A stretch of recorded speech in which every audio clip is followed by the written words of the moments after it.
Hi friends, welcome back to మహా food blogs. ఈరోజు అయితే దోశల్లోకి పర్ఫెక్ట్ కాంబినేషన్ అయిన టొమాటో కొత్తిమీర చట్నీని అయితే చాలా సింపుల్గా ఎలా ప్రిపేర్ చేయాలి అనేది అయితే చూసేద్దామండి.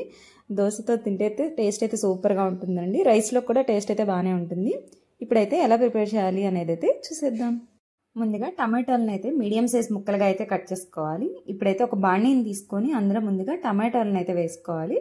తర్వాత అయితే పచ్చిమిర్చిని అయితే ఇందులో యాడ్ చేసుకోవాలి. మీరైతే కారానికి తగ్గట్టుగా చూసుకొని పచ్చిమిర్చిని అయితే యాడ్ చేసుకోండి. అలాగే ఒక నిమ్మకాయ సైజ్ అంత చింతపండును కూడా అయితే ఇందులో వేసుకొని ఆయిల్ని అయితే యాడ్ చేసుకోవాలి. ఇలా ఒక 2 టేబుల్ స్పూన్ వరకు ఆయిల్ని అయితే వీటి మీద వేసుకున్న తర్వాత అయితే స్టవ్ ఆన్ చేసుకొని ఈ బాణీని అయితే స్టవ్ మీద పెట్టుకోవాలి. మటన్ అయితే మీడియం ఫ్లేమ్లో పెట్టుకొని ఈ టమాటాల మీద అయితే మూత పెట్టుకొని టమాటాలను అయితే మగ్గించుకోవాలి. మధ్యలో ఒకసారి మూత తీసుకొని ఇలా ఒకసారి కలుపుకున్న తర్వాత మళ్ళీ మూత పెట్టి టమాటాలు అయితే బాగా మగ్గే వరకు అయితే మగ్గించేసుకోవాలి. ఇలా టమాటాలు మగ్గిపోయిన తర్వాత అయితే స్టవ్ ఆఫ్ చేసేసుకొని దీన్ని అయితే కొంచెం చల్లారనివ్వాలి. టమాటాలు అయితే కొంచెం చల్లారిన తర్వాత అయితే ఇప్పుడు ఒక మిక్సీ జార్ని అయితే తీసుకొని ఈ టమాటా ముక్కలను అయితే మిక్సీ జార్లోకి అయితే యాడ్ చేసుకోవాలి. అలాగే కొత్తిమీరని అయితే మనం ముందుగా నీట్గా క్లీన్ చేసి పెట్టుకోవాలి. ఇప్పుడు ఇందులో కొత్తిమీరను కూడా అయితే యాడ్ చేసుకోవాలి.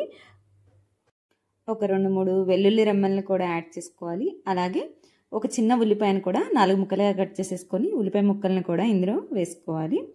అలాగే టేస్ట్కి తగ్గట్టుగా సాల్ట్ని కూడా యాడ్ చేసుకున్న తర్వాత అయితే మూత పెట్టుకొని మిక్సీ అయితే వేసుకోవాలి. మరీ మెత్తని పేస్ట్లా కాకుండా కొంచెం కోర్స్గా అయితే మిక్సీ వేసుకుంటే ఈ టమాటో చట్నీ టేస్ట్ అయితే చాలా బాగుంటుంది.